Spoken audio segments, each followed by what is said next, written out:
প্রাথমিক ও গণশিক্ষা মন্ত্রণালয়ের উপদেষ্টা অধ্যাপক ডাক্তার বিধান রঞ্জন রায় পোয়াদ্দার শ্যামনগর উপজেলার পশ্চিম শ্রীফলঘাটি সরকারি প্রাথমিক বিদ্যালয়, মুন্সিগঞ্জ সরকারি প্রাথমিক বিদ্যালয়, বুড়িদাঁতনাখালী সরকারি প্রাথমিক বিদ্যালয় এবং বুড়িকলোনি ফরেস্ট সরকারি প্রাথমিক বিদ্যালয় পরিদর্শন করেছেন।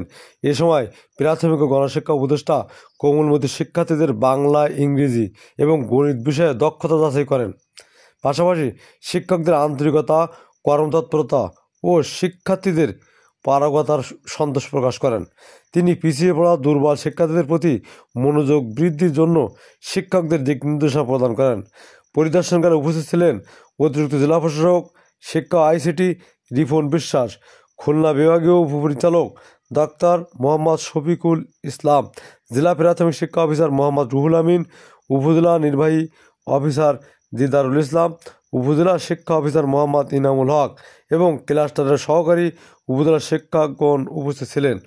এই পরিদর্শনকালে সামগ্রিকভাবে তিনি প্রাথমিক শিক্ষা বিভাগের যে অভূতপূর্ব সাফল্যের জন্য সকলের প্রতি সন্তোষ প্রকাশ করেন। এই সফরকালে তিনি সাতক্ষীরা জেলার প্রাথমিক অঙ্গনকে আরও নতুনত্ব দিয়েছেন, সেটি প্রত্যাশা করেছেন সাতক্ষীরার প্রাথমিক শিক্ষা অধিদপ্তরের শিক্ষকগণ।